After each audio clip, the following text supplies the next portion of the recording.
So we took a look at end of chapter 1. The next section is a little long. We need to kind of get going on it.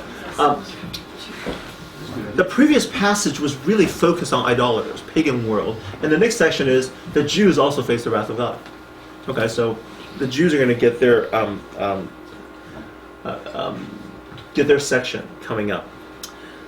So we have this transition here. It says Paul begins with this question, this comment: "You therefore, you, whoever this is, have no excuse, you who pass judgment on someone else. For at whatever point you judge the other, you are condemning yourself, because you who pass judgment do the same things." Now we know God's judgment against those who do such things is based on truth. So when you, a mere man, pass judgment on them and yet do the same things, do you think you will escape God's judgment? Okay, so who is this you? All of a sudden, Paul was talking about these third-person idol-worshipping people out there, and suddenly he's now doing a second person. Now, most scholars don't think that he's actually talking to church in Rome. He's not being that direct, but they're saying this is what they call a diatribe, in which you speak to a hypothetical opponent, okay, directed at them, and clearly these are people who think they're superior to the sinners discussed in the previous section. All right, that's clear. Now, who are these people? So scholars talk about, are these some kind of moralists in the Hellenistic world who live by a higher code? Or is he talking about these kind of people?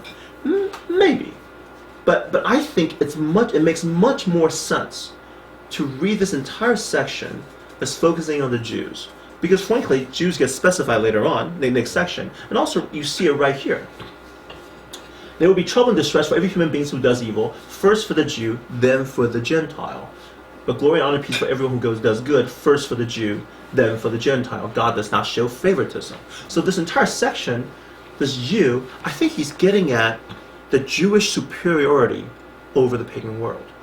Okay. Now, other scholars are going to disagree with that, but once you get to the next section, they're going to all agree we're talking about the Jews. So it's either two different groups of people or just one group of people in which Paul doesn't identify them until pretty much right here in the next section. I think it's one group. It makes more sense. So the key here is this.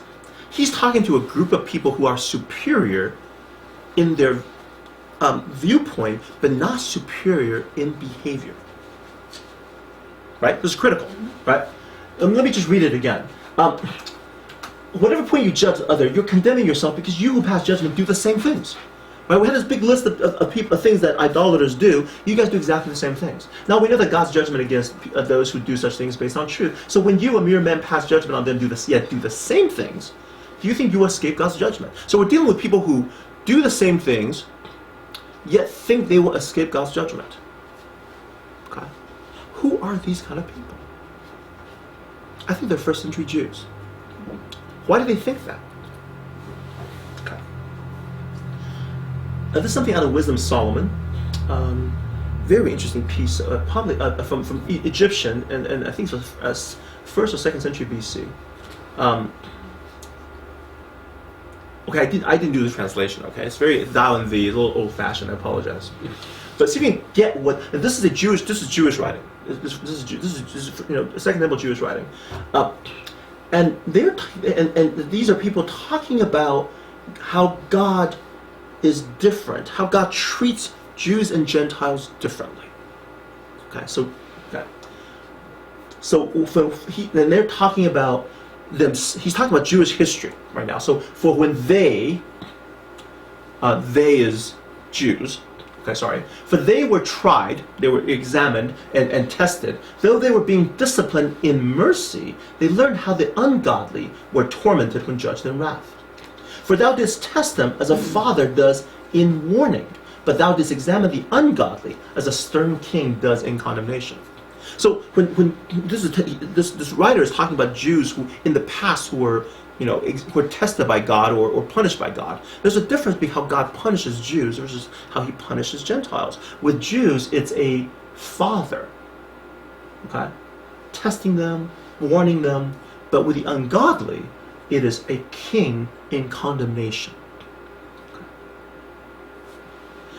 Check out this line. But thou, our God, art kind and true, patient and ruling all things in mercy.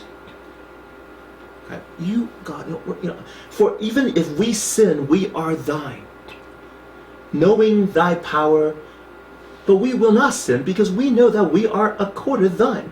For to know thee is complete righteousness, and to know thy power is the root of immortality. Did you catch that? This is what one Jewish writer, I think, reflecting quite a bit of Jewish thinking, which reflects pretty much what Paul was critiquing, right? Paul was critiquing people who says, I can feel superior to idolaters. I do the same things, but it's okay. Why? Because you, our God, are kind and true and patient and ruling all things in mercy. If we sin, we're still yours, right? We're your kids. You like us, right? And to know you, in fact, forget about that. To know you is righteousness. We're not even sinful. Knowing you means we're righteous. And to know that power is within immortality. Now, what distinguishes us from those people?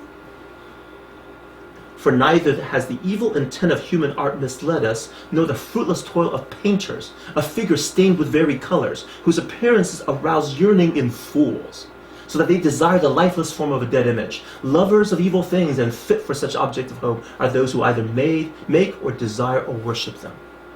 Right? We're not suckered by those prettily painted idols. We don't go worship them. What distinguishes them and us? We don't worship idol, we worship the true God. And by worshiping the true God, we are accorded the status of righteousness. That's what at least this Jewish author believed. And I think, well, let's not get to that just yet. But that's what Paul was getting at. He's directing his arguments against people who believe this way. Does that make sense? It's perfect fit. There's a group of people out there who think that we don't have to change our behavior, we don't have to be different, all we have to do is know God. And we are superior to those idolaters. What sort of knowing were they talking about in this context? Good question. I would argue that they're talking about covenantal knowing. That we are the children of Abraham. We have the Torah. We know what God's plan for the world is. We know His law.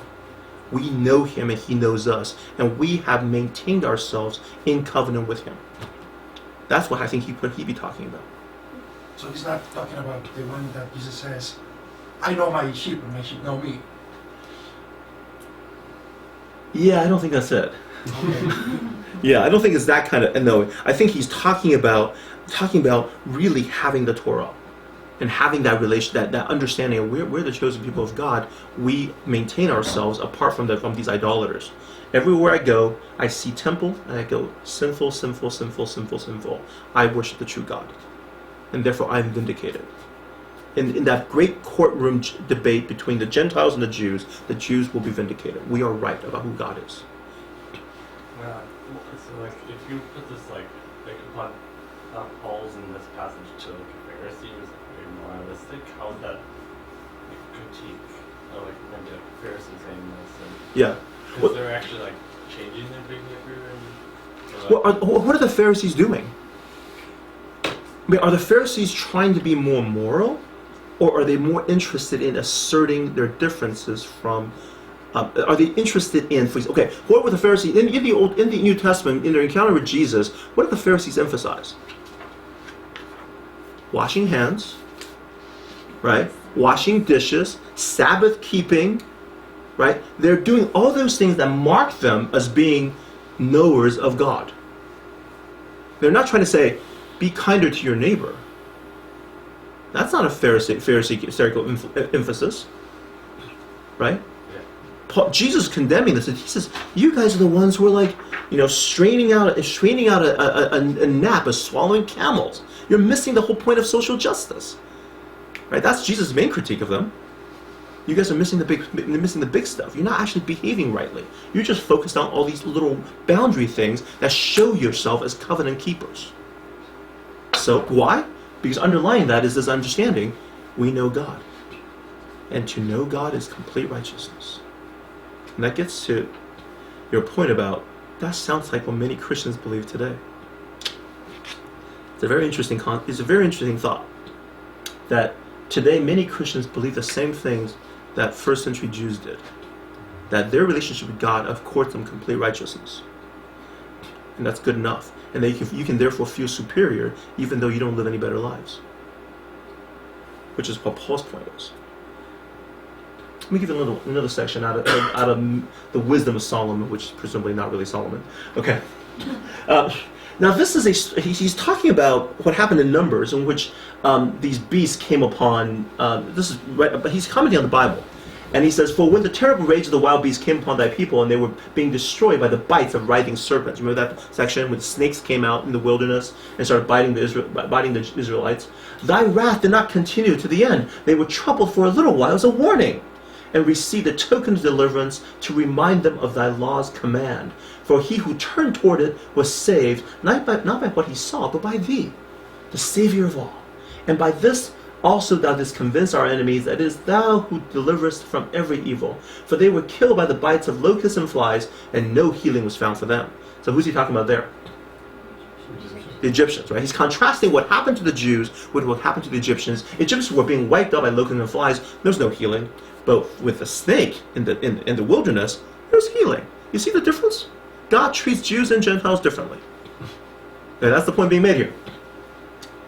Because they deserve to be punished by such things. They asked for it. They deserve it. But thy sons were not conquered even by the teeth of venomous serpents. For thy mercy came to their help and healed them. To remind them of thy oracles they were bidden, and then were quickly delivered, lest they should fall into deep forgetfulness and become unresponsive to thy kindness.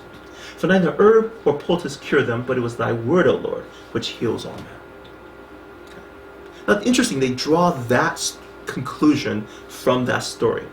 Whereas I stood there going, remember we just went through Old Testament last year, when I talked about the major theme of the primary history is the rebellion of the Israelites. Right? They are the major enemy in the whole storyline. We talked about that. But that's not what's drawn here. They draw these stories. They say, look, compare and contrast. We're the people of God. God likes us. Yes? So is this written like after the Second Temple, before the Second Temple? This is Second Temple period. This is written in Greek. Okay, so this is an Egyptian Jewish writing, Hellenistic writing. But they're contemplating, they're thinking about, I mean, they're surrounded by the pagan world. And they're saying, we're superior to them. Absolutely. Because we know the true God and they don't. And when Paul starts in Romans 1:18 about the wrath of God being poured out, the Jews are going, yep. Okay? Absolutely. And then we get to this passage and all of a sudden, it's like, we have a group of people out there who think that you don't have to be any better. And you can feel superior. Right? So when your mere men pass judgment on them and do such things, do you think you escape God's judgment? Do you show contempt for the riches of his kindness, tolerance, and patience, not realizing that God's kindness leads you toward repentance? But because of your stubbornness and your unrepentant heart, you're storing up wrath against yourself for the day of God's wrath. Remember that phrase? The day of God? Right? Here we go. When his righteous judgment will be revealed, and God will give to each person according to what he has done. That's weird. Is Paul affirming that we're judged by our works?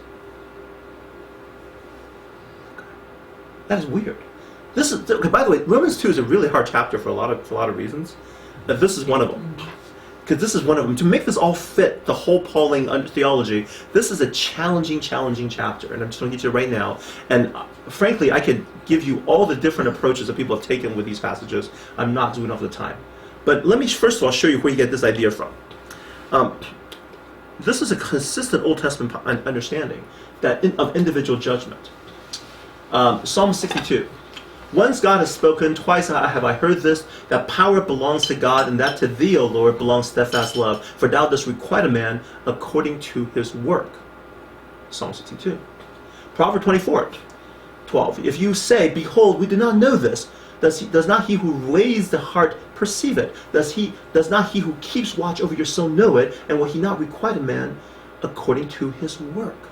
Right. So this phrase, there's an expectation in the Old Testament, and Paul's basically saying, God, you don't have any advantages because God's going to treat everybody according to how they live their lives. And merely saying, I know God, is not going to make that much difference. But this is getting really scary now, isn't it? You know, like, whoa. Okay, but I'm just, okay. What I'm offering you is what's kind of on the surface here. Okay, I know that a lot of theologians at this point will do all kinds of gymnastics, and they have to get that to fit their theology. And so let me keep going, and then we'll try to figure out what we mean by all this. But this should make us all very nervous. Can I verbalize it? That Sure. the fear is salvation by works. Exactly. Yeah. Yeah, salvation justification by works is now the big fear, and Romans 2 is just kind of like, actually it's like, to those who by persistence in doing good seek glory, honor, immortality, he will give eternal life.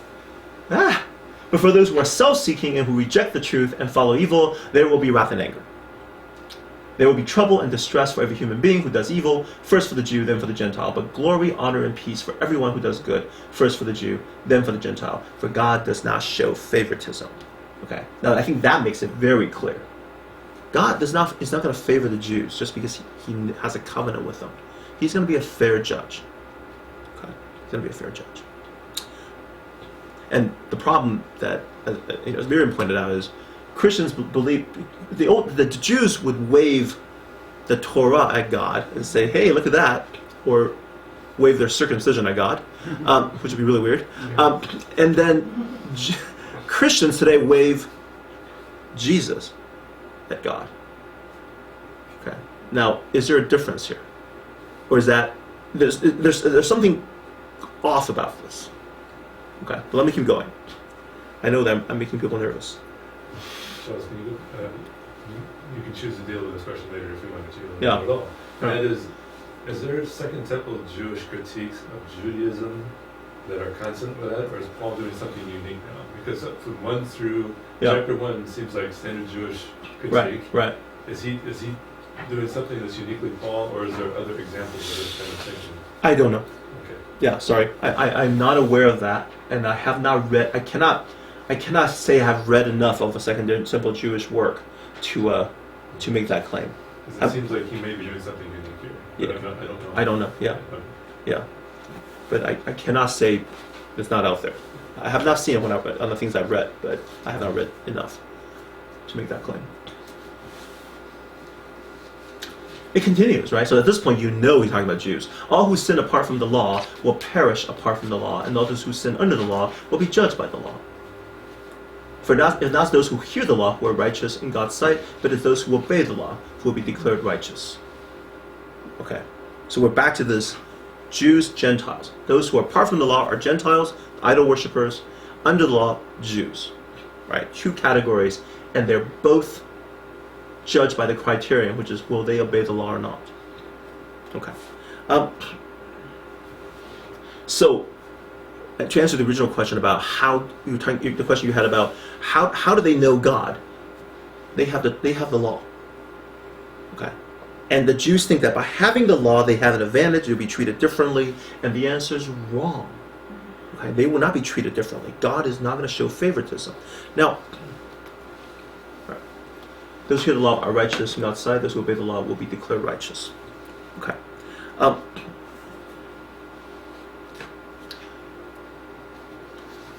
Let me get back to this. The phrase "who are righteous" and "who are declared righteous," they all come out of the Greek word. So the problem here is that in Greek, they have a kind of a word root. And the same word root will show up itself in adjectival form, verbal form, noun form. Okay?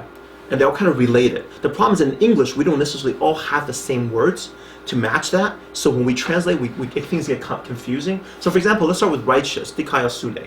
Kind of has a D-I-K-A-I-O kind of root. Okay? Dikaiosune, righteousness. A person who is righteous is dikaios. A righteous, adjectival, can be used as a substantive righteous person, dikaios. And then to make right, verb, dikaio, which is translated declare righteous. Okay? Or sometimes we translate it justify. I think the best English word we can say rightify, except I don't think that's a word. Okay? But if you have righteousness, then rightify. How about rectify? Huh? Rectify. Rectify? but rectify doesn't make you think righteous, right? It has a different, it's similar root, right? It comes out of the same root. So right, English we have rectify. So actually that's not bad at all. I do like that because I think that etymologically they're connected. But in Greek those things are bound together. In English, our translation causes us to separate these ideas out. So it's not those who hear the law who are righteous, dikaios, but those who obey the law who will be dikaia, or passive sense, be made righteous. So the question here is, what are we talking about in terms of this declaring righteous kinds of thing? First of all, typically when we hear the word justify or declare righteous, we think about a courtroom metaphor. And if you look at the one on the left, this is typical of our criminal justice system. You have a judge, you have a prosecutor, you have a defendant. And to be declared righteous is to be found not guilty, right? So the prosecutor prosecutes you and you declare not guilty, you have given a righteous status. So when you take that metaphor and put it into the God realm, we have God the judge. I think God's the prosecutor, usually, right? It's kind of the idea. And the individual sinners, we're the defendant. And so when to be declared righteous is to be found not guilty. So typically it's read this way: those who obey the law will be declared not guilty by God. Okay. Now, the problem with this is that this model isn't how the courtrooms worked back then. This is the more common Jewish courtroom. If you look on the left, usually it's more of a civil case. You have a judge, and you have a litigant 1 against litigant 2. Okay, remember the story of Solomon, the two women two women fighting for the baby? It's Solomon's the judge, and then one person fighting with the other. In other words, it's not to be declared not guilty; it's to be declared winner. Okay. Judge Judy. Yeah, well, yeah, Judge Judy, exactly. Think Judge Judy. Let's not. How many people actually here have seen Judge Judy? Okay, okay, it's pretty popular. All right. Just like okay. So think Judge Judy, and all of a sudden it becomes a little clearer. It's not about about guilty, not guilty. It's actually about winner. Who wins? And the common Old Testament metaphor for this big courtroom thing is the grand courtroom of God, in which God's the righteous judge. He's going to decide things fairly. Okay? And who are in the dockets? Israel and the Gentile oppressors. Okay? To be declared right, to be justified, is to be declared, yeah, we're right about God. We're part of the group of people that's right about God, and we'll be vindicated. Okay? Versus the Gentiles who are idol worshippers. They're not going to be vindicated. Okay? That's the metaphor we're dealing with. Okay? So, in this second picture, how does an individual fit in? Okay, this is community-wide, nationwide, large, big picture. So, in an individual, to be justified is to be what? Is to be declared to be part of this group that wins. Okay, does that make sense? Mm-hmm. So, Class action. it's a class action suit for the whole. I like that. It's a class action suit between Israel and the Gentile oppressors. And Israel is going to win. The covenant people is going to win. God's going to vindicate his people. The question really is for individuals is, do you fit in the class action? Can you qualify? And the way you qualify is to, according to Paul, do the Torah.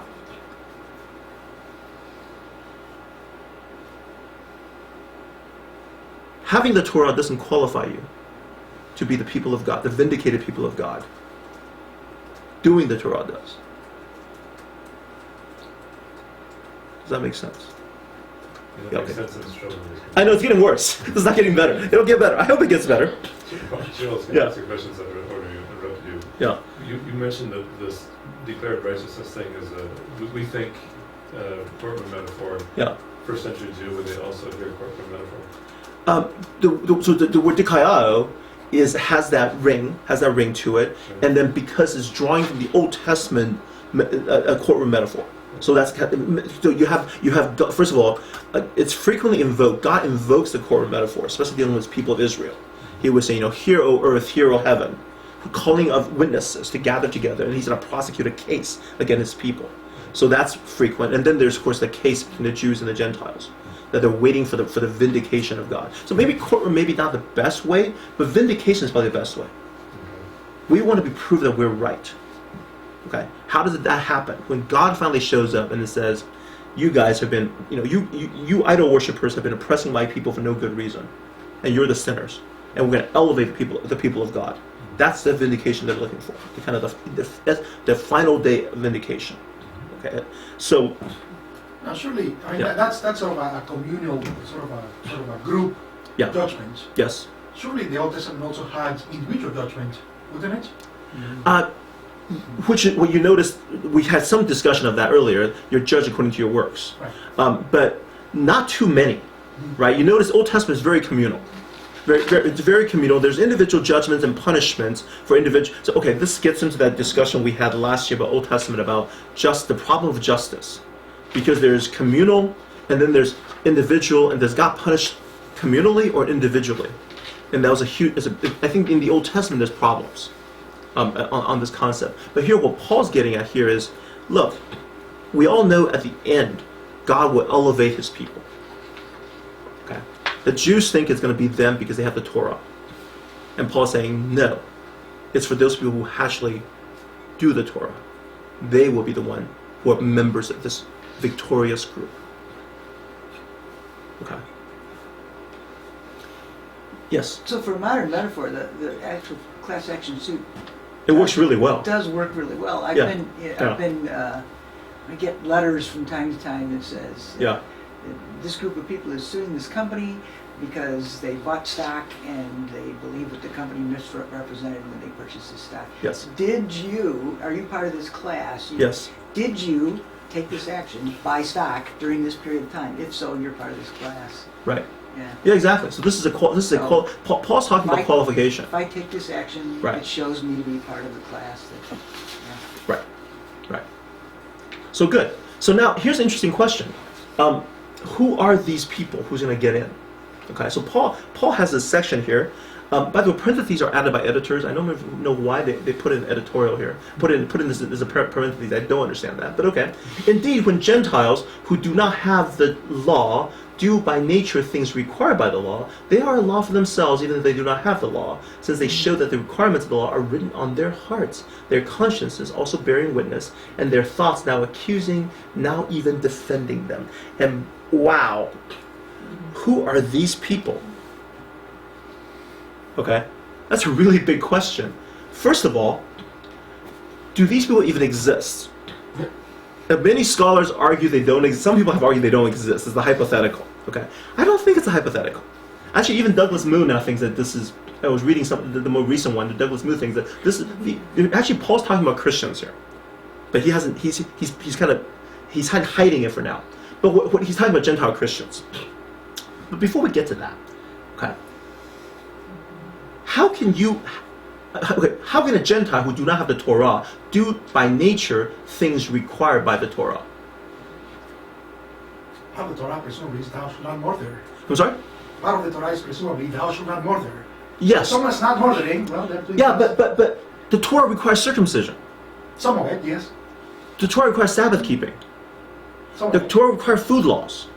There is no way Gentiles who do not have the Torah by nature do these things. That's not possible. Which is why people think there's people that don't exist, right? This is an impossible case. But Paul doesn't seem to be writing that. He seems to suggest they exist, which means doing by nature things required by the law means something different than what we think. Okay, Paul is moving into a understanding of Torah observance that is different than what we think. He's moving to that, and that'll get clear in a bit. Once, especially with the chapter 4, he's going to talk about there's two different Torahs. Okay, two different ways of reading the Torah. Okay. So somehow there's a group of people who don't do circumcision, don't do Sabbath keeping, don't do food laws, yet are doing by nature things required by the Torah. By their nature, it flows right out of them. so that they are law for themselves, even though they don't have it. They have the requirements of law written on their hearts. That phrase comes right out of Jeremiah, the New Covenant passage, in which God's looking for a people who have a Torah not written on stone, but written on the heart. He's talking about New Covenant language right here. Okay, so he's talking about there's a new covenant coming that is different from the old covenant, in which law is written on their hearts. And he's saying, so he's kind of getting at this, which is why I think a lot of people are now moving toward, he's talking about Gentile Christians who are actually able to keep the Torah without doing circumcision, which is a very strange way of keeping Torah. Well, but then you will follow that those who are not Christians, Yeah, but who may be doing some other parts of the Torah, yeah. which do not include circumcision, might also be part of that group. So I would say probably not. I would say Probably he's hinting at New Covenant language. Okay. Right? He's very much hinting at New Covenant language. He's throwing these phrases out there like laws written on their hearts, conscience bearing witness, accusing, defending them. There is this idea of transformation. That they're doing by nature. There's a changed nature that's happening. So it's not just Gentile anywhere who don't know God and somehow doing things that are kind of good, but they don't commit murder. But actual people who have been transformed in their nature, so that the law is now written on their hearts, which is a New Covenant language, an act of God.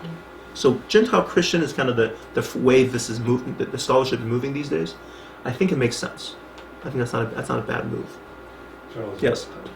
if the law, quote unquote, is sort of fluid, how do we know what Paul means by the law? In Good context question. versus Good question. I'm going to cover the law just a bit. Well, first of all, let me get this passage out. Laws written on stones and hearts, Jeremiah. This is the covenant I will make with the house of Israel after that time, declares Yahweh. So this is after that time, later days. I will put my Torah, my law in their minds and write it on their hearts. I will be their God and they will be my people. No longer will a man teach his neighbor or man his brother, saying, know the Lord, because they will all know me, from the least of them to the greatest, declares the Lord. I will forgive their wickedness and remember their sins no more. So this is the new covenant in the promise in Jeremiah. And it has that language about laws written on the hearts. Okay, it's new covenant language. So when people say, where did the New Covenant come from? It comes out of the Old Testament. There's nothing new in the New Testament. Sorry. Charles, can Yes. I push it? You Yeah, I bet. was thinking the same thing. What is the Greek word, in those different references? All nomos. All the All same nomos. Greek word. Yeah. Yeah. That's interesting. So they're all the word all nomos, and we have this contrast of doing the law written on their hearts, yet being Gentiles. Okay, here's let me get to the parts. Oop, I'm going way too fast. Sorry. Let me come back to the law in a bit. Okay, I promise I will come back to the law. Okay, and I just want to focus on this verse because I think it's frequently overlooked. That Paul's gospel declares that there will be a judge, and that the King Jesus will be the final judge on the final day. Okay, so so this is, we talk about the God's wrath in this present world is the taking away the restraint and letting humans corrupt themselves, but there will be a final judge, and that's also proclaimed by the gospel, and he will restore this part of the righteousness of God. Okay, so question. Is it that God will judge, Jesus will be the judge, or that God will vindicate people through Jesus? Like, is it third part of the class action law? Oh, that. Yeah. Interesting. So no, the word here is not justified. It's not dikaiao. Okay, it's most likely krinomai. It's just judge. He's being the judge. He will play that role. Wait, we don't have that picture here. He'll play this role. So Jesus will be the righteous. He'll be the righteous judge. Yeah. And we just lost. There we go. Having connection problems. Okay. You had a question? Okay. So now it gets really clear who the you is, right? But if you call yourself a Jew and rely upon the law, and boast of your relationship to God, see, this sounds just like Wisdom of Solomon. Right? It's like this is identical to what they're saying. Listen to God and know His will and approve what is excellent, because you are instructed in the law. And if you're sure that you are a guide to the blind, a light to those who are in darkness, a corrector of the foolish, a teacher of children, having in the law the embodiment of knowledge and truth, you then who teach others will you not teach yourself? Will you preach against stealing? While you preach against stealing, do you steal? You who say one must not commit adultery, do you commit adultery? You who abhor idols, do you rob temples? You who boast in the law, do you dishonor God by breaking the law? For it is written, the name of God is blasphemed among the Gentiles because of you. First of all, surely Paul is not saying that every single Jewish person is guilty of adultery, theft, so on and so forth. I think he's making a simple point, which is that the Jewish people as a group are not noticeably better than anybody else. He's talking about community-wide. Okay. So which is why this whole individual community thing is a big issue for us, because we're always thinking individually. He's talking about community. He's saying, look, Jews, you say you guys are favored, you claim to be favored by God. You have the Torah. Therefore, you're all superior because they're all a bunch of idolaters. Look at your community. Is it any better? Does it function better? Like I would say, we have a special relationship with God. They would say that, right? They say, do you not teach yourself, right? Because you would say that, right? We are sure you're a guide to the blind, and we're the correct your foolish. We are all this people, right? We have a relationship with God and know your will and prove what is excellent. But Paul's point is, what's that done for you? Having all of that, has it changed anything? Has having the Torah, having that special relationship with God, really transformed your community and made it right? Or is it still just like everybody else? And if so, what does that mean about having that special relationship? This is still very uncomfortable. It's not getting any better, is it? It's kind of getting worse. Because these Jews that Paul's arguing against sound so much like Christians today. Okay, which is making us very nervous. Yes? Simply, is the you at the beginning of that, but if you call yourself, is he talking, is it singular or plural? Here I think it's singular, but he's hypothetical, right? Okay. He's doing the diatribe thing. Because first of all, the Roman Church, they're all Christians. Right. So he's doing the hypothetical to a Jewish person who feels superior to the Gentiles, and he says, look, you boast about this, you're awesome, you think you're great, but look at this. And then now you becomes kind of a collective. Your community is not any better. Right? Your community is not any better. Okay. And Charles, I Yes. don't think the individual and community thing is as much intention, really, is it? Because this is the sort of Jew that the community is saying the individual Jew ought to be.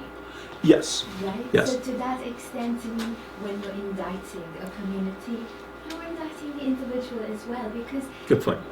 who the individual is really, Right. what the community decides Right. is the good individual. Right. The reason I'm pointing that out is because we tend to think individually. But you're absolutely right.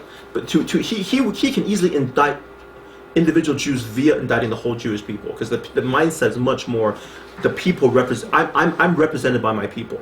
So whereas we would have to say, look, Paul's not saying every single Jewish person is a liar, adulterer, and a temple robber. We're not saying that at all. Okay, he's not saying that at all. But you're right. But that's a concession for us, for us in the West. So I agree with you. Paul takes a passage out of Isaiah. Let's skip that. We're running out of time. Let me go forward a bit more.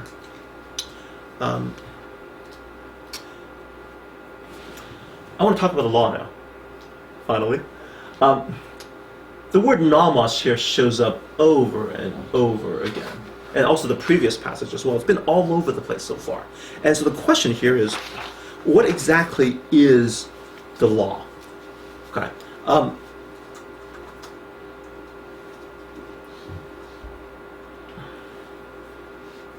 The Greek word is nomos. It translates Hebrew Torah or HaTorah, the law. So in the Septuagint, when you see HaTorah, it gets translated to nomos. Okay. There's a slight problem with this translation. This is where Septuagint causes us problems. Okay. Because Torah does not mean law. The Hebrew word doesn't mean law. It means instruction. Any kind of teaching. It's a generic sense of teaching or wisdom.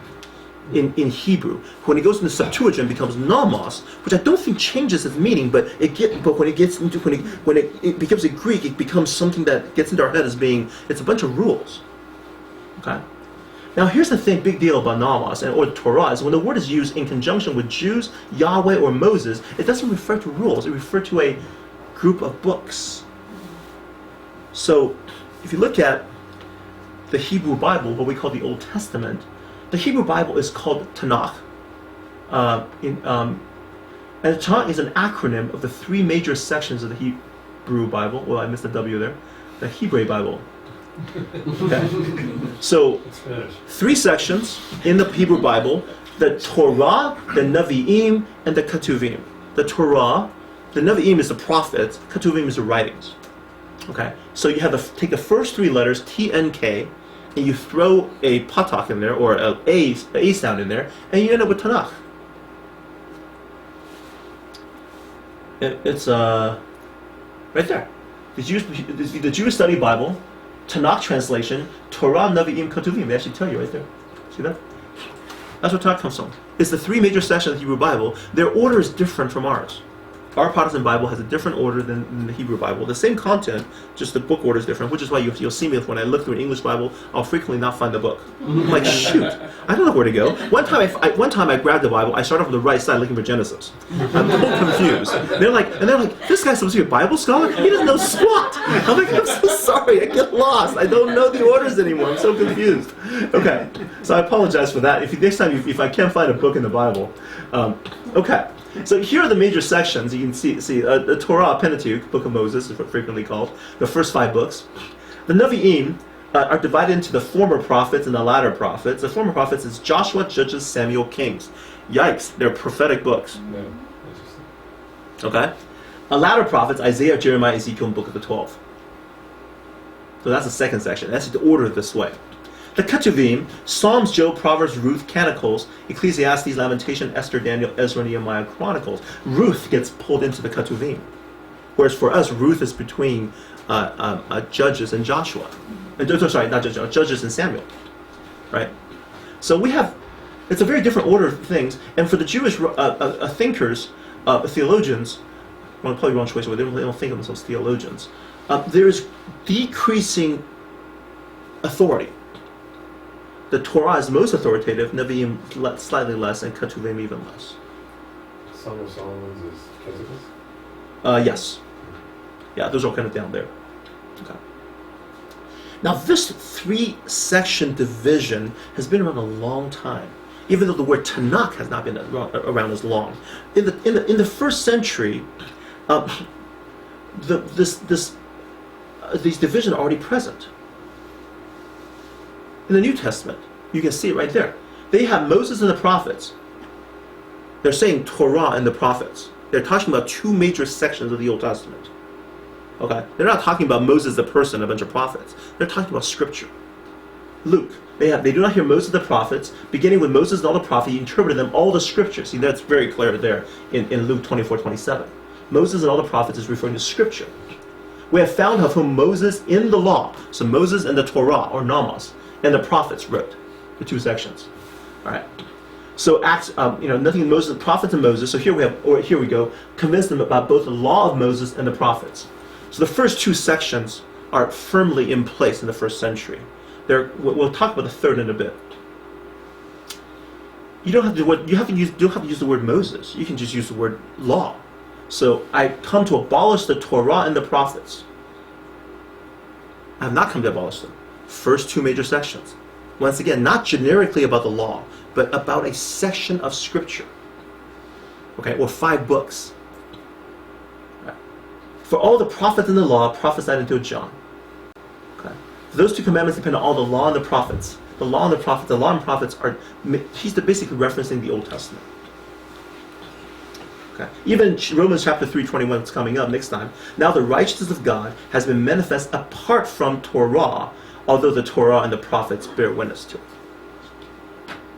Okay. Yes. This doesn't really relate exactly, but in the Transfiguration, does Moses represent the law? And Elijah. People have made that point. I mean, I tend to be hesitant when the text isn't clear. Okay.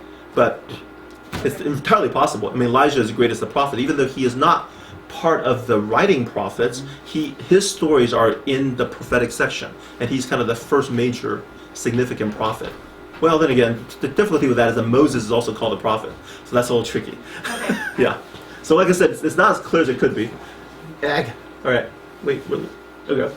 Okay.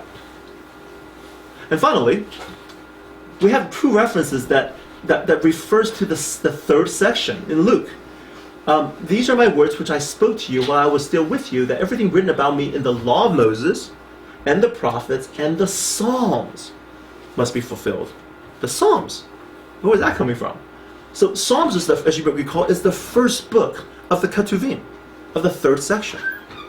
So here he's talking about three sections now, and then you have, say, for example, Ben Sira, which is a Jewish writing in the Second Temple period, which he says many great teachings have been given to us through the law and the prophets and the others that follow them.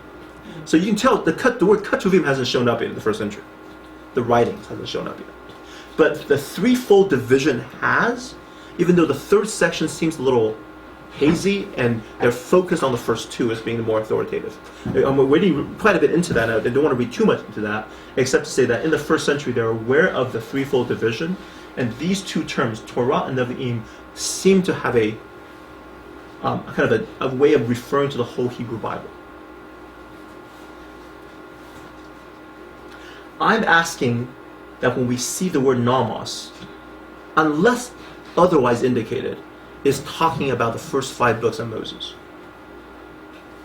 And possibly, sometimes, referring to the whole Old Testament. Not a bunch of commands, not a bunch of rules. Okay? Start with that as the basic reading. Try reading Romans that way. Okay? It'll shock you what that would do. So if you call yourself a Jew and rely upon the Torah, having it, and boast of your relationship with God because we're covenantally related, and I have all the rules, I know what they are, and I'm instructed in and out, well, you're not changed by it. And if you're not changed by it, circumcision is indeed of value, because circumcision marks you as being the people of God if you obey the Torah. But if you break it, the circumcision is uncircumcision. It's pointless, right? And if a man who is uncircumcised keeps a precept of the Torah, wait a minute, how is that possible? Paul is insistent that an uncircumcised person can keep the Torah. He is talking about some other way of Torah keeping, because circumcision is required heavily in the Torah. Right? Will not his uncircumcision be regarded as circumcision? Then those who are physically uncircumcised but keep the Torah will condemn you who have the written code and circumcision but break the Torah.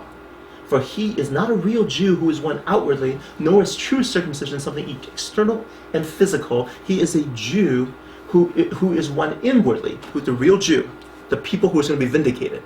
How do you get into it? Real circumcision is matter of the heart, spiritual and not literal. His praise is not man but from God.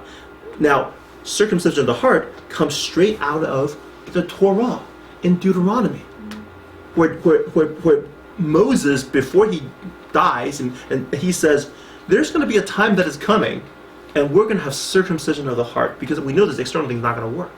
So the Torah promises an internal circumcision. So he's using, once again, he's taking these Old Testament words and phrases, and he's like, and echoes, and he's saying, look, this is entirely possible.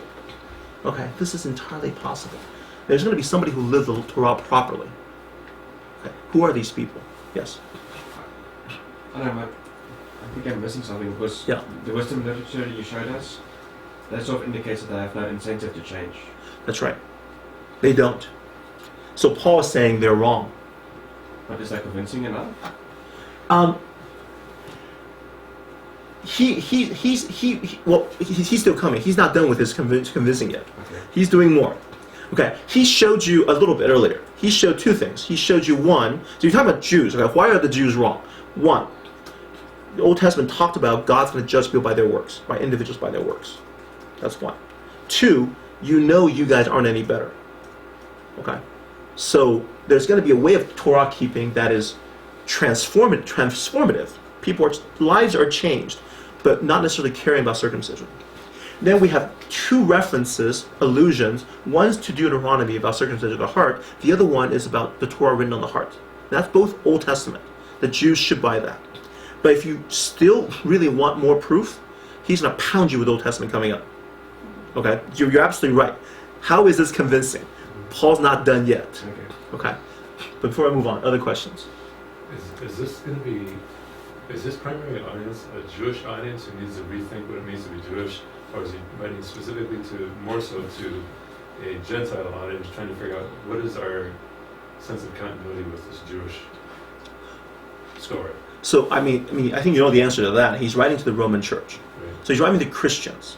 He's writing to Christians, Jews, and Gentiles. So he's not specifically, these are people who, okay, to a certain extent, if you want to say they drank the Kool-Aid, they already believe that these people aren't right. Otherwise, they wouldn't be Christians. Right. Okay, but he is trying to get at something more fundamental about Jews and Gentiles because of Jews and Gentile tension that he's trying to address. That you can be a Jewish Christian and still feel superior to your Gentile Christian brothers.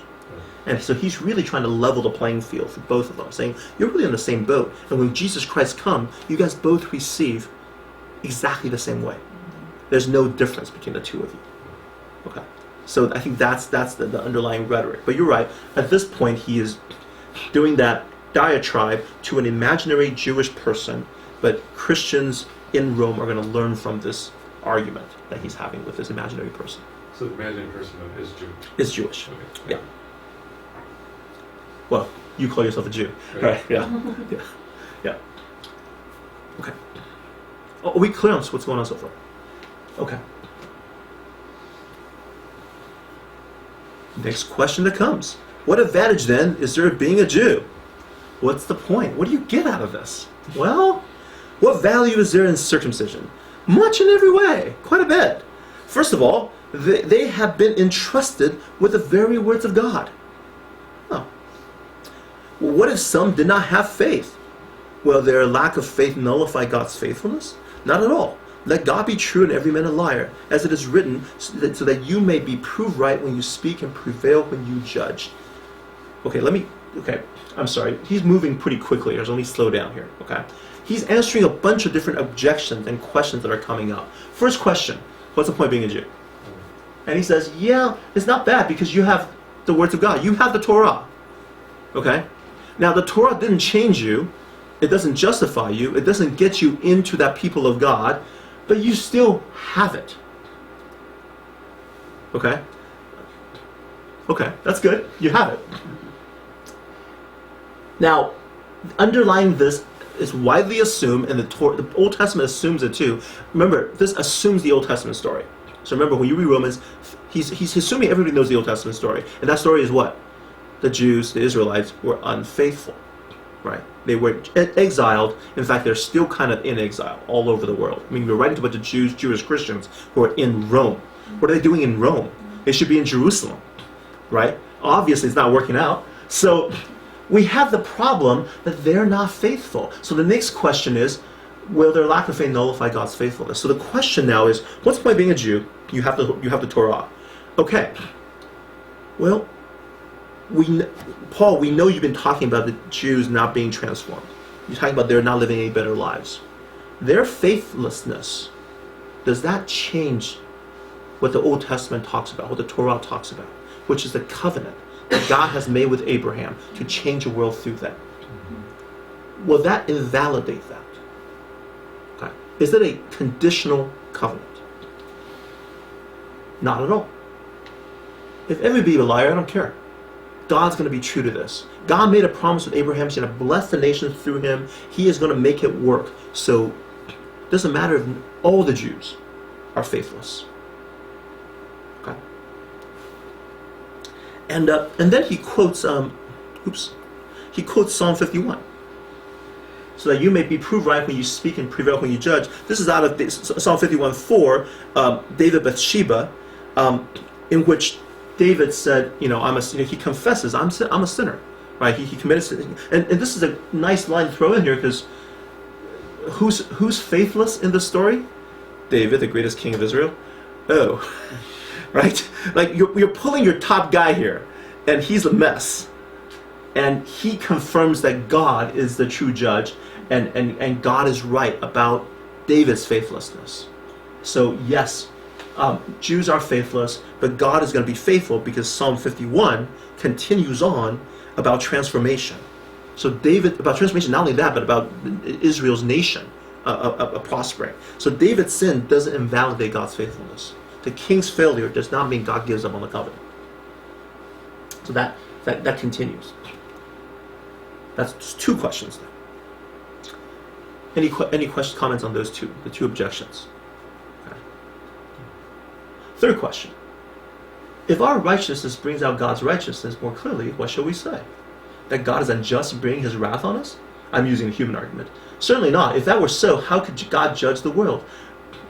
Someone might argue, if my falsehood enhances God's truthfulness and so increases glory, why am I still condemned as a sinner? Why not say, as we are being slanderously reported as saying, and as some claim that we say, let us do evil that good may result. Their condemnation is deserved. Okay. It's a big long argument here. Okay. So let's start with Jews rebel against God. God's faithfulness is revealed through that, because God has continued to be faithful, even more so, right? Think about it. If you have 2 parties to this, if they're both faithful, okay, that's fine. But if one party is faithless in this covenant, the other one is continuing with it, then their faithfulness is accentuated. It's like, wow, this person is really faithful, even to the extent that the partner being faithless. That's quite impressive. So Jewish unrighteousness brings out God's righteousness more clearly. Right? So can we ask the question, well then why should God be mad at the Jews? Notice by the hour is now Jewish. He's thinking from the Jewish perspective. Okay.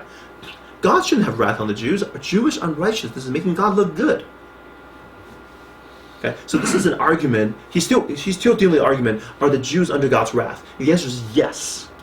And here's one that says, okay, yeah, but our unrighteousness makes God look good. He said and Paul's point is, and that's a human argument. He's saying he doesn't agree with that. He says, of course not. That's silly. If God can't judge Jewish behavior, if God can't judge Jewish sinfulness, how can he judge anybody else's sinfulness? Right? If this group of people is now declared, oh, their faithlessness accentuates my faithfulness, therefore I'm not going to judge them. What about the world's faithlessness? I'm still committed to them. I'm doing the same thing there I'm trying to do here. The God's reclamation project is both for Jews, fixing his commitment to the covenant, as well as his faithfulness to the world. It's the same thing. So you can say the same thing about idolaters, about pagans. Their sinfulness accentuates God's faithfulness to the world. If you can't judge here, you can't judge there. So Jews, you're kind of stuck. If you claim that we make God look good, therefore you can't judge us, well, the pagans' sin made God look good too. Can't judge them either. Does that make sense, his argument? I've never read it that way. I don't even know how I read it, but I never thought that. So is it in Jewish mindset that God wants to restore the other nations? It should have been. Should have been. It should have been. And this is the problem, right? I mean, this is where I think Paul's going to get to is, you're reading the Torah wrong. And we're going to get to chapter 4. It's going to be the Torah of works versus the Torah of faith. He says there's really 2 kinds of Torah reading. Okay, we're going to get to that. But right now he's really getting at is, God has faithfulness to both, and if we can't judge Jews, he can't judge the world. He's really stuck. So this argument doesn't work. Jews are caught in a contradiction. Okay. And all of this is based on the fundamental reality that Jews live the same lives as the pagans would do. They're not superior in any way. Once you accept that premise, all of this kind of flows. And these are people trying to get the Jews off the hook. The Jews are saying, no, what about this? God's faithful to us. Well, he's faithful to the world as well. That doesn't get you off the hook. Yes?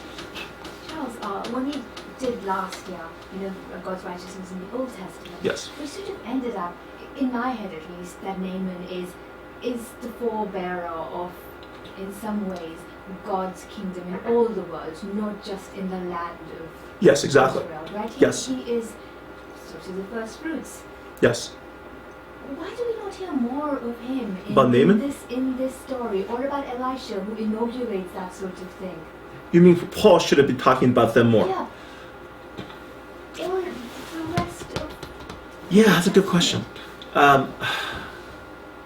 Yeah, Naaman doesn't get talked about very much, does he? Yeah, it's unfortunate. Or Elisha. I mean, Yeah. he understood. He saw. Yeah. We talk about Elijah. Yes. It's all about difference, but we don't talk about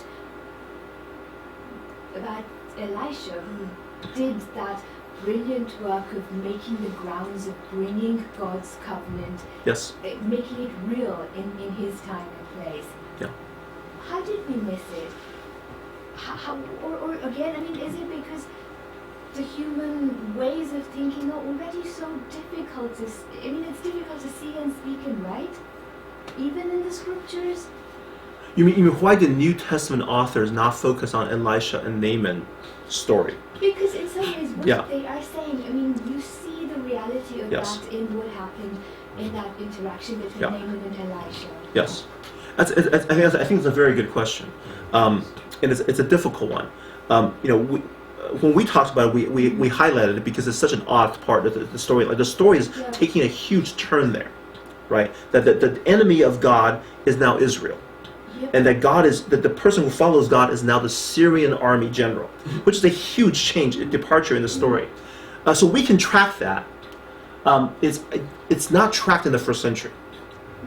So when we get to chapter 4, it's going to be very interesting because Paul really does argue for a different way of reading the Old Testament. And we're going to really see that in chapter 9 through 11, except we're not going to get to that this semester, where he says, I'm going to provide you an alternate history of the Torah and the Nevi'im, in which you're going to see what actually is happening rather than the way it's currently read. So I think there's a big hermeneutical argument, battle that's going to arise out of this. But he doesn't use Naaman specifically, so I don't know why. Yes. So just to Miriam's point, there is a searchable database, Miriam, that we should go to, which would be really fun to see. How did the early church fathers, 2nd through 5th century or so, did they use that argument? Because they're constantly mining the Old Testament, Yeah. trying to make sense of their own story. So why we should look that up. It'd be really interesting. Yeah. Yeah. Secondly, Charles, you're right to say that this is predicated on the Jews aren't really that much different from their first century contemporary Greco-Roman Yeah. friends.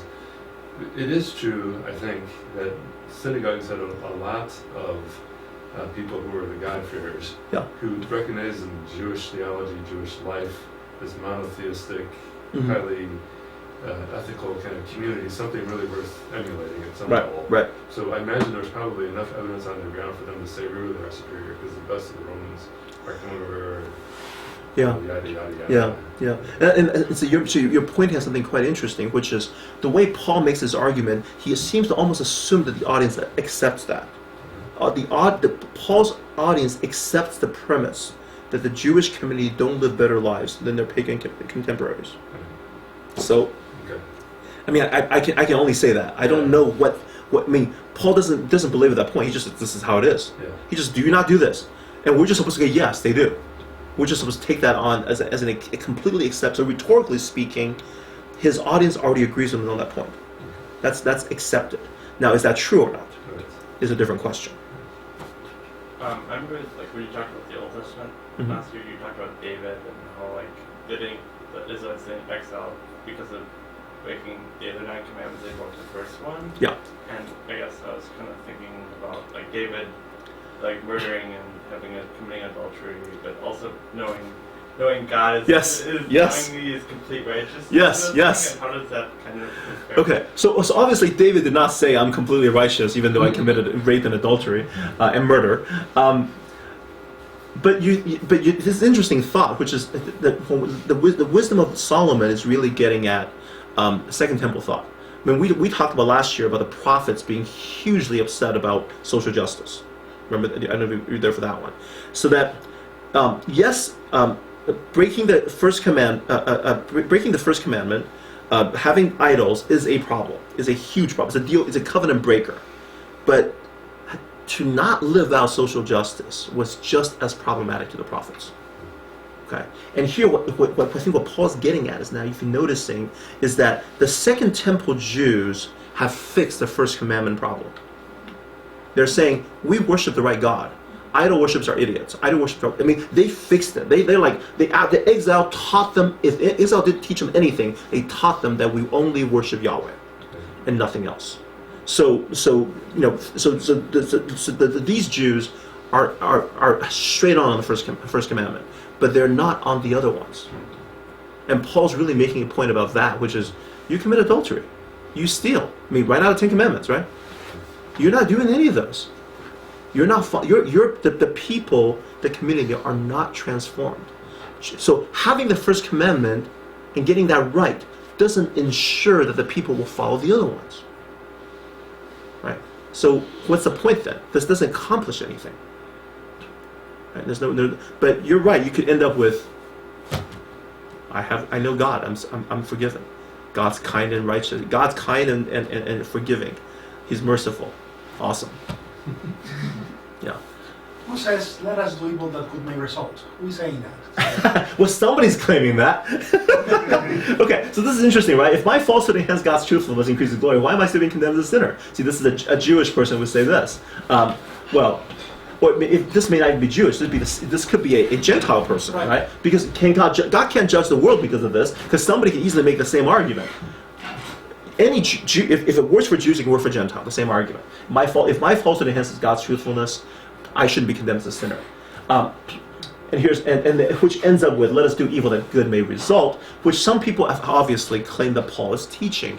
We don't know who these people are, but Paul has a lot of enemies. I remember in Book of Acts, as well as in Galatians, we see evidence of Paul, because he's kind of, people accuse him of being antinomian. He's against the Torah.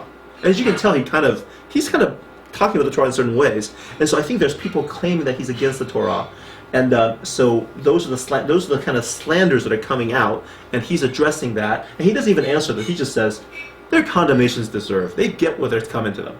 Okay, that's it. He doesn't even. I'm not going to dignify that with a response. Okay, obviously I don't teach that. Yes. I think it's true. I mean, that in James chapter 1, you also have James in Jerusalem is hearing what is being taught about Paul, and it's like, let me set the record straight. Yeah, faith is. Yeah, I think that's what he's in terms of faithfulness. right.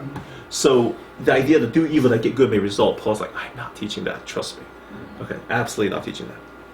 But no, we don't know who that people are, except he has detractors in the Christian world, quite obviously. Okay. Well, this is the conclusion, so we need to get to this part pretty well.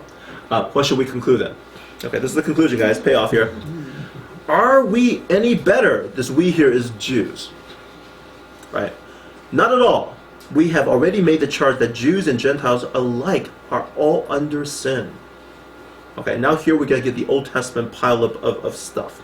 Okay, as it is written, there's no one righteous, not even one. There is no one who understands, no one who seeks God. All have turned away. They have together become worthless. There's no one who does good, not even one.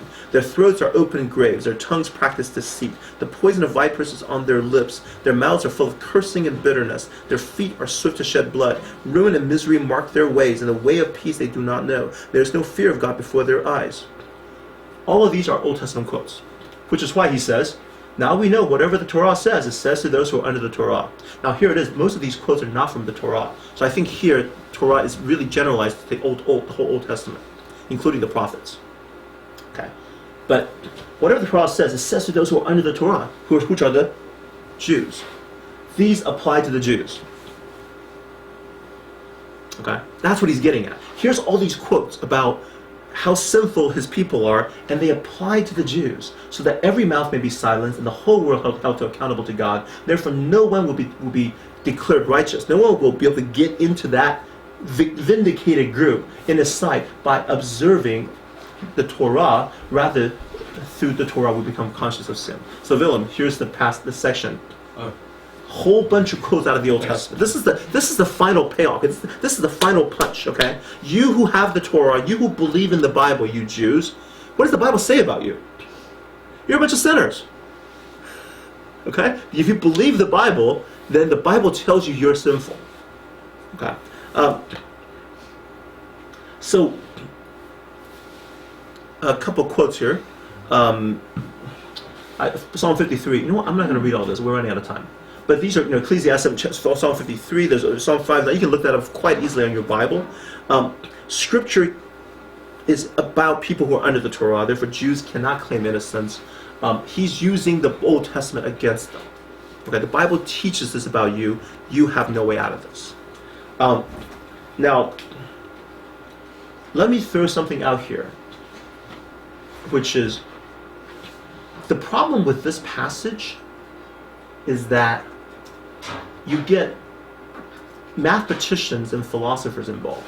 And I don't mean to cast aspersion on mathematicians and philosophers. But why would I be interested in this? Because they get really rigid. They say, there is no one righteous. No one who seeks God. Not even a single person. And then they say, well, in the Old Testament, the Bible talks about a person like Job, who is pure and upright, who seeks God and fears evil, and departs from evil. There's one about Noah who walks before God blameless. And you have people like Josiah, who is like this great king who pursues God, who hears the Torah read for the first time and just turns around, right? It's the greatest king ever. And people like those, the mathematicians say, yeah, but logically speaking, none of these are true. No, they can't be righteous. Right? So they kind of use this and they start applying, and they say, go back to the Old Testament, and they start wiping these guys out as being, well, they're not really righteous. There must be something's wrong with them. Okay? And so I guess I hate to work that way. Okay? The Old Testament presents some people who see God. There's no conditional detraction underneath, no subtitle that says, but not really. There's nothing in there about that. Okay? So I think it's methodologically problematic to then take this passage and then go back and wipe those guys out. Okay? And say, no, that's not really true. I don't go for that. Second, these are poetic texts that he's quoting from, prophetic. They're probably subject to hyperbole. Okay? And once again, we already talked about, you as a Jew, if you condemn adultery, you commit adultery. He's talking about communal. The emphasis here is that the Jewish people as a whole have evinced wickedness and fallenness. They have not been transformed. It is clear that it is so, and the Bible actually teaches that.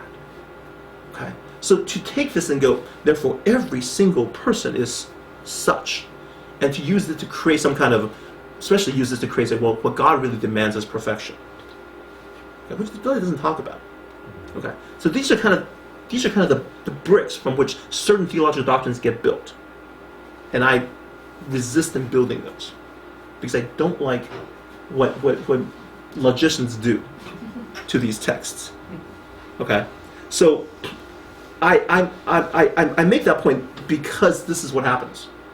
Okay, there's no one righteous, not even one. Yeah, there's quite a few in the Old Testament. I hate to say this, and they see God. They do. So why wouldn't a Jewish person turn that argument to Paul and say, look, Paul, these things were hyperbolic? Because the argument is not about individuals. The argument is about the failure of the Torah to transform the people of God. Right? That's what the argument's been about the whole time. Right? From the previous one, you a Jew, do you teach people not to steal? Do you not steal? I don't steal. You not commit adultery. Is he saying every Jewish person committed adultery? He's not doing that. He's saying you as a group don't do any better. If that's the case, he's really the same things here. The Old Testament is making the same claims about the Jewish people.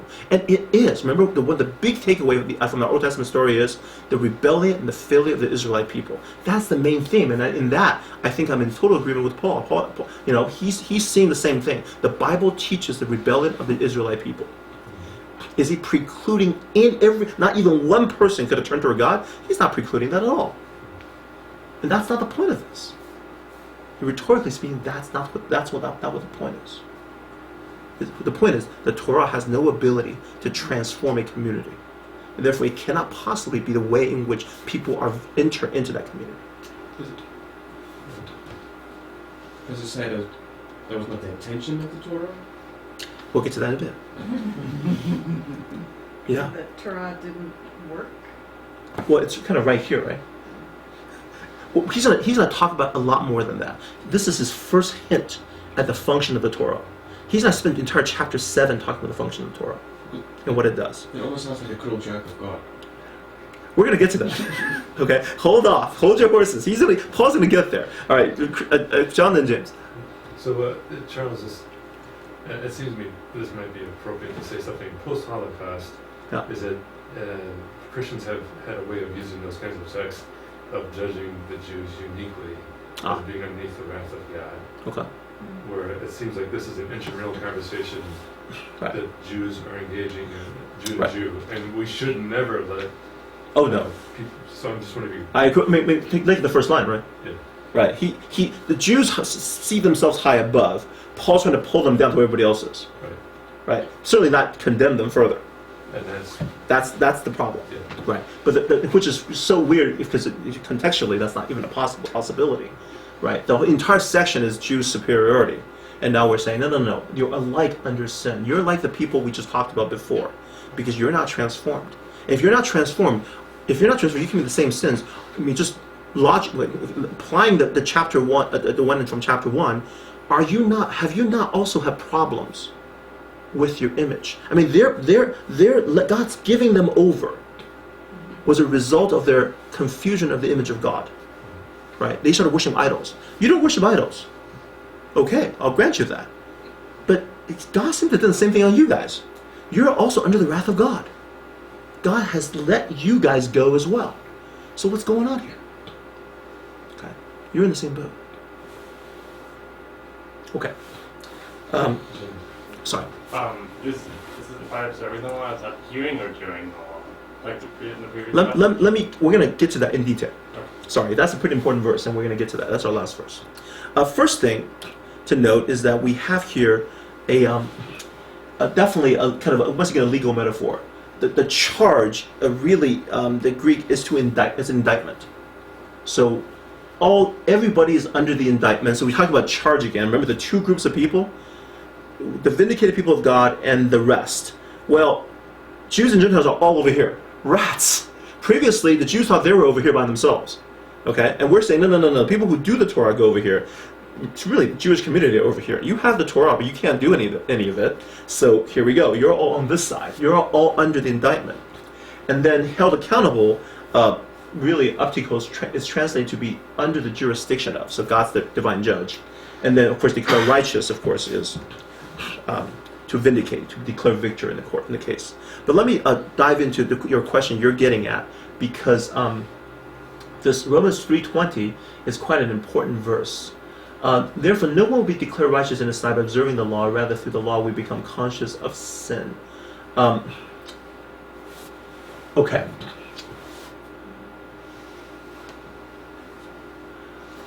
Yeah. First of all, no one. That's actually doesn't say no one. It actually says all flesh. Pasa sarx is the if you look at the ex ergo nomu from the works of the law. All flesh will not be declared righteous or vindicated. So that's kind of the. So what we're getting at, and I want to introduce this word here, flesh, sarx, because it's kind of a loaded word in Pauline literature. It isn't talking about all humanity. He's really talking about kind of this human being as physically corrupted and morally rebellious. Humans as understood that way. So the flesh, the sarx, the human as corrupted beings, they will not be declared righteous by out. And this is where the problem with English translation. The word observing is not there. Can you see the? Oh, I need to show you. So pasa sarx is here. Okay. This is ergo means work, like ergonomics. Nomu, law, works of the law. All flesh not vindicated out of the works of the law. X, out of, or on account of, because of. So observing isn't quite the word. I mean, they're trying to help you grab the sense of that, but it's more of a, you're not going to get vindicated from those things. Okay? Whether it's observing or not, it's a little tricky translating that. So that's one. And then it's not no one, but all flesh. So flesh is now introduced as a concept that we'll have to tackle more later. So, but you said for later. You said that flesh means corrupted humanity. Humanity as corrupted. Okay. Yeah. And the second part is the phrase "work of the law," and this is one of the kind of the great 20th century achievement of the Pauline studies, is that works of the law is, and this is I forgot his name, James Dunn. Thank you, and really contributed to this work, which is works of the law is not works of the law refers to certain behavior and practices that marked out Jews from the Gentiles. So Sabbath, food laws, and circumcision are being the specific ones. So once again, we'll get back to, remember, they were not trying to be holy. They were not trying to be more ethical. They were trying to be more Jewish. Right? Why? Because to know God is perfect righteousness. We don't really need to be better people. We just need to be different. We need to be distinctly not idol worshippers. We're not them. Okay, so we are distinguished, and so when we get punished, it's father warning a son. We're good, and we're forgiven anyway. Okay, so there's no one will be declared righteous by, oh wow, that's really messed up. It's not even it's work of the law. They translate it as observing the law. Okay, let's put it this way. Let's be specific. Let's translate this properly. No flesh will be vindicated by circumcision, Sabbath, and food laws. How's that for translation? But the law, from the law, we become conscious of sin, and there's your function now. And we're going to get to that much later. Okay, we're going to do a lot more than that later on. But the law, it allows us to know sin and become conscious of it, and that idea is going to get developed much further on in the story. Can you say your translation one more time? Okay, so because it's every plus not, it becomes no. No flesh will be vindicated out of the works of the law. Very literal. Very hard to understand what that means. All right. Before him, and no PNL too. Before him.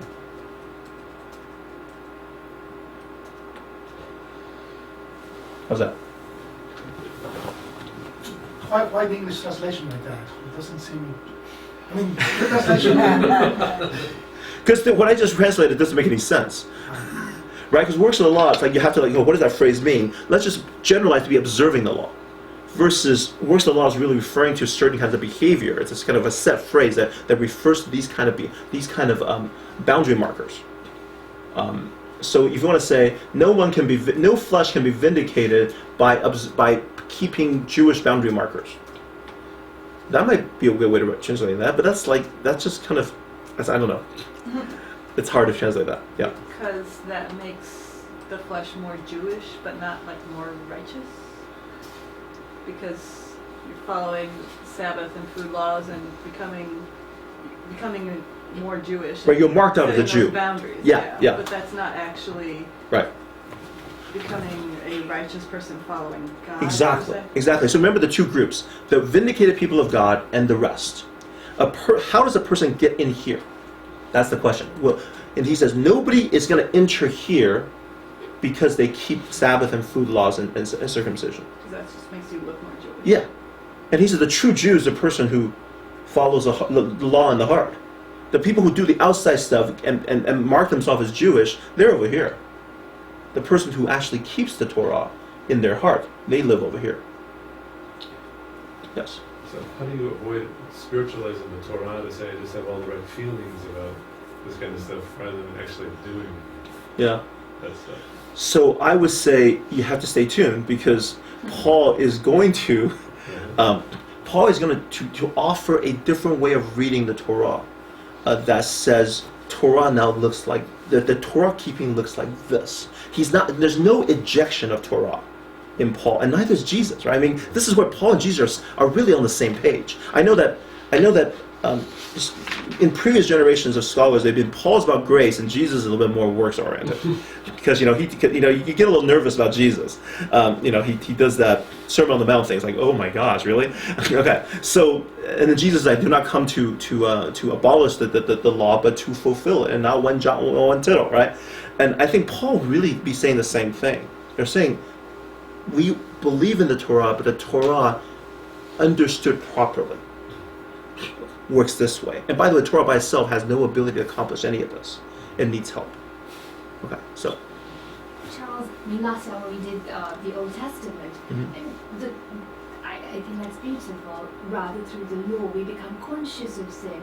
And remember, we talked about how the law really, the Torah and the practices, were really about giving God a way to be with his people. Yes. So it was really a distinction between, it was a way to make sure that the corruption is held at bay so the holy can be in our midst, right, rather than making us in part of the sacred ground, yes, right? Yes. So therefore, you are conscious of sin because the Lord tells you you are not in the holy place yet, not by your own works. But yeah, keep going. Because the law is there, you recognize your being on the outside of the temple gates rather than in it, where God and His holiness are. If you're interested in this topic further, John Sailhammer's the precise title it has the word narrative and Pentateuch in it. That's narrative Pentateuch, or Pentateuch is narrative. I think that might be the title, by John Sailhammer, in which he actually proposes this very interesting reading. He says, every time Israelites sin, God gives them more rules. That if you look at the narrative structure in the Pentateuch, rebellion creates more rules. Okay, so that's exactly kind of getting at precisely that, which is that while the Torah, the Ten Commandments, the covenant is meant to reveal the character of God, we talked about the problem of Emmanuel. Can God live with His people? And much of the Torah is really this way of awareness, attention because of sinfulness. Can God live with us? We need to create all these structures to show distinction, and that's so much of the Torah is about. So yeah, and I think Paul would probably agree with you on that. So yeah, how did it come about that the intention of the law, the way it's read, became something else? Why is it not? Right, and this again, you get to Israelite history quite a bit. I mean, if you look at the way the story is told in the primary history, the book of the law was given to the Israelites, and they promptly forgot it. Right? I mean, it was hardly ever used. When we got to Josiah, they said they actually never ever kept a Passover. They never did it. Okay, they never did any of the stuff we talked about in Deuteronomy about the Jubilees. Never did the Jubilees. Right? So none of the things were kept, and so once you get to exile, there's a drastic transformation. I mean, first of all, the people who were kind of loosey-goosey and were kind of doing syncretism probably just left and stopped being Jewish. Okay, what you have left is now a core of people who said, "Wow, we need to really think who we are." And what they left with is, you know what? We have all these texts. You know what? Isaiah was right about us. Jeremiah was right. These are the holy scriptures. The stupid other stuff, toss them out. They're wrong. So these people pounded us on our failure to follow God properly. So a group of people came back, and the rest scattered all over Jewish diaspora, all over the known world, and they came together with one thought, which is, let's keep Torah properly. Let's keep it right. Let's keep it well. Because if you keep it well, and I would say certain groups like the Pharisees would say, if we keep it well, God will actually come back and restore us. Right? Because that's in Deuteronomy. And I have to find that passage. Deuteronomy says, when you seek me, when you turn around, when you've been scattered over the world, when you turn around and seek me, okay, I will gather you and I will restore you. So they're like, okay, we need to seek God. How do we seek God? Torah keeping. So there's a heavy nationalistic component to what the Pharisees were doing in Israel. Right? They were saying, hey, those guys are not keeping Torah properly. They're keeping Sabbath properly. Oh my God, Jesus is healing on the Sabbath. That's not right. We got to stop that. Because otherwise, God's not going to restore us. It's not merely rule keeping for the sake of rule keeping. There's a very strongly nationalistic and religious component to this. Do this and we will be restored. So that's how that happened. Hyper Torah keeping became the Pharisaic a program, agenda in the kind of the time around Jesus. So it may be worth saying too that Yeah. once the temple is destroyed, That changed drastically. that's the center of their national life. Right. That's gone, but we Right. now have this text. Right. So no, absolutely right. So Judaism changed drastically once the hope of national restoration is gone. Right. So if you came back from exile and you brought this guy back named Zerubbabel, and he is supposed to be the signet ring, the king, that never happens. Right. And then we have these false hopes, false dawns with the Hasmonean king, the Maccabees, and then the Romans come, and you keep waiting for that. Who is that person who will restore us to the old Israel kingdom? And then 70 AD, the major revolt. We're going to get it. We're going to do it right. The Romans come in and crush them, destroy the temple. That's not done. 135, they do it again. And they come in at 135, and they do it again. They get crushed again. This time, Jerusalem is declared a Gentile city. No Jews can live in it. Okay. And at that point, really, the final chapter gets written on this particular stage of Judaism. After that is, how do we worship God? We don't have temple. We can't even offer sacrifice. Oh, study the Torah and give alms. So the Jewish life becomes focused on individual observance and community life rather than the nationalistic restoration. So that's the next phase. So and it's still changing even now, because now we have in Israel. So that's going to change how people see things. And Weber kind of diagnosed it quite well, I think, when he did his sociology of religions, because he talks about how it starts with an idea of a certain community in relationship to whoever is the deity. But then as the religion declines, it then becomes a means of separation from other folks. So then it becomes that synectically thing of we are different, rather than what is it that makes us unique. Right. Well, we had a discussion about why is it the Jews became more. I mean, the Ezra Nehemiah Jews were so enclosed. They were outsiders were dangerous, and we need to maintain purity. Right? Let's not intermarry, because it comes out of a lack of confidence that our culture can compete with external influence, versus the Jesus sect of Judaism was one that says, let's go out. Let's go out. We are so confident about what we have that we can absorb and interact with any culture and convince that people will be attracted to us. And there's no sense of fear, no sense of we're going to lose out to the competition. Right? And sometimes, within Christian faith, there is moments where we become fearful that, well, we have to offer this and compete. And we start drawing lines, we start blocking people out. And I think that's a false turn in the church. So we're way over time. I'm sorry. Let me pray for us and we close. Father, we're grateful for Paul, for this amazing person that you called to your service, and we thank you for the amazing things he thinks about. And we're grateful for that too. We heard a lot today. We thought about a lot today. Help us process. Help us figure out what makes sense that we really need to hear and think about today. We crave transformation. We don't want just people who say, we have you, Jesus, and we live lives there like everybody else. We want something more than that. We want the life that is not degraded, but that's glorious. Your glorious creature that bear your image. We want that life, Lord.